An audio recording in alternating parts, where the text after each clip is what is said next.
Magandang gabi. Gagawa na naman tayo. Magbubuhos ako ngayon. Magandang gabi sa mga nanonood ng video ko. Magandang gabi. Ganyan po tayo maglusaw ng kandila. Tingnan nyo lang po yan. Ganyan po yan. Kailangan ko pong ganyan. Tapos magbubuhos po tayo doon. Dito po magbubuhos po tayo dito. Ito po, tatapusin ko po. Kasi po yan po order sa akin. Maraming beses na ako nag-promise. Hindi ko mag-order. Ang daming gawa. Ang dami po order. Ito po po. Ayan po po. Yan. Madali lang naman pong gawin yan. Kaya po, ako ay magbubuhos na. Magsasalok na tayo. Ito po gagamitin natin. Madali lang po yan. Magsasalok lang po tayo. Pero hanapin ko muna yung ginagamit kong pitsil. Nawawala. Nasaan na kaya yun? Kailangan po mayroon po tayong pang-buhos dyan. Kasi para malagyan natin ang laman sa mga gustong malaman kung paano ko ginagawa yan, panoorin nyo lang po at saka i-subscribe nyo po yung aking channel.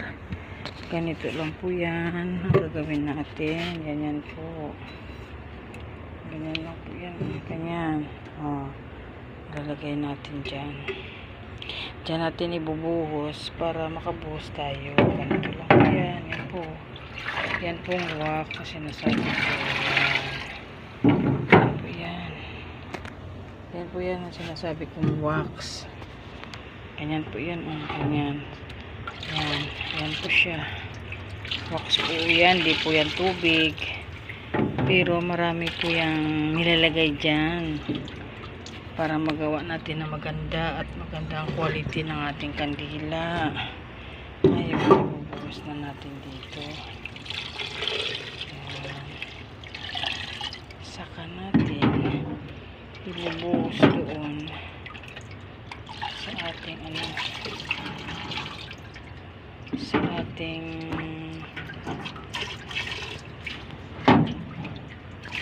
container doon. Panoorin natin kung paano natin gawin. Samahan niyo ako. Magbubuhos tayo. Ganito lang po yan. Ganyan lang po yan. Ganyan. Yan.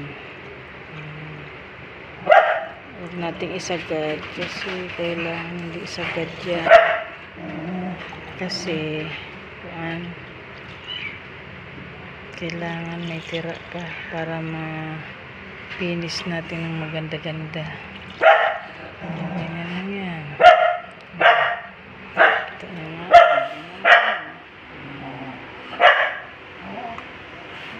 Magsasalang tayo ulit. Malayo-layo lang yung aking kuwan kasi nabawal naman dito sa loob kasi madudumihan yung ating magandang sahig. Mahirap magpakintab. Dito tayo sa labas. Ganito lang yan. Sa gusto matuto, panoorin nyo lang yung aking video.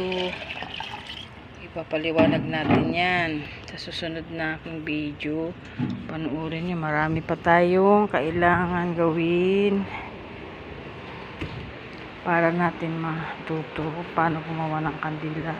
Ako matagal-tagal ko pinag-aralan to. Kaya ganyan. Ganyan lang yan. Magtira lang tayo ng kapiraso. Yan. Ganyan. Next. Ganyan. Ganyan. Tatapos natin yan. Ayan. Buka tayo ulit. Tapos ganyan. And the rest, ganyan ang gagawin natin. Diba?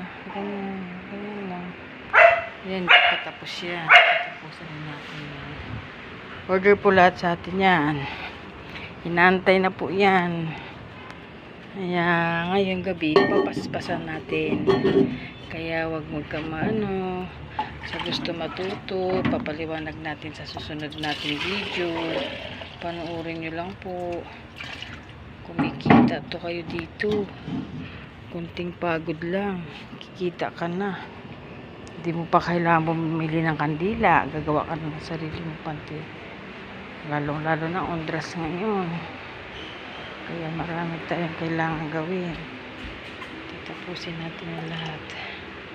Saglit lang po yung gawin. Yan lang yan. Kadali lang. Diba? Kadali-dali lang gawin.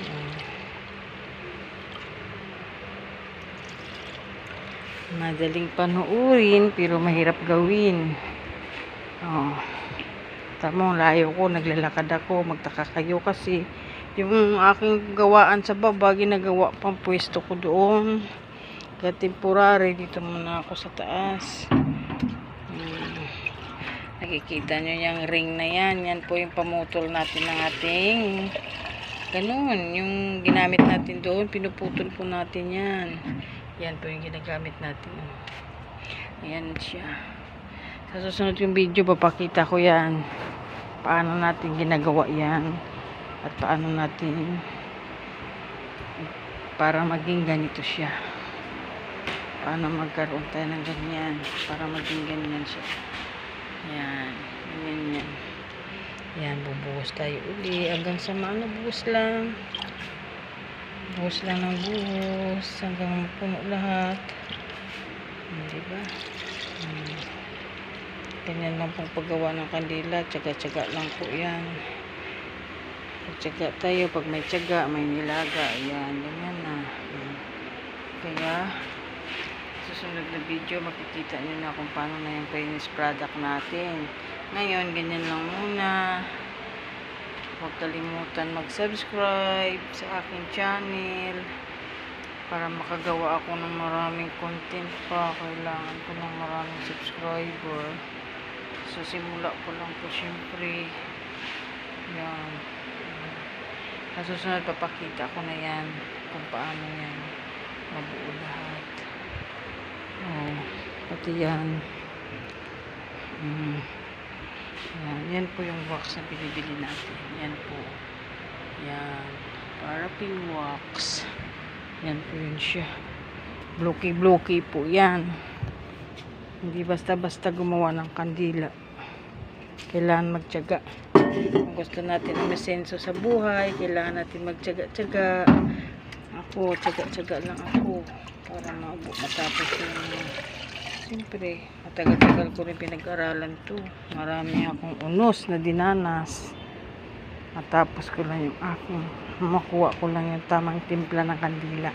Sa pagtitimpla ng kandila, para kayo nagluluto ng ulam, titimplahin mo para sumarap sa kandila. Ganun din. Titimplahin mo ng mabuti para gumanda ang kalalabasan ng kandila mo. Para hindi ka mapapahiya sa customer mo. Ganyan lang yan. Ganyan lang. Ganyan lang tayo. Yan. Buhos-buhos lang. So, sana nagustuhan nyo ang aking hindi mapakakiwarit na pag-video dahil ako lang po mag-isa. Wala po yung taga-video ko. Pasensya na po kayo. Huwag kalimutan mag-subscribe ng aking channel, mag-likes, and i-share nyo na lang po para po magkaroon ako ng maraming subscriber. Please lang, subscribe my channel, likes, and share lang po. Hanggang sa muli po natin. Sunod po nating video. Maraming salamat po. God bless po sa lahat. Bye-bye.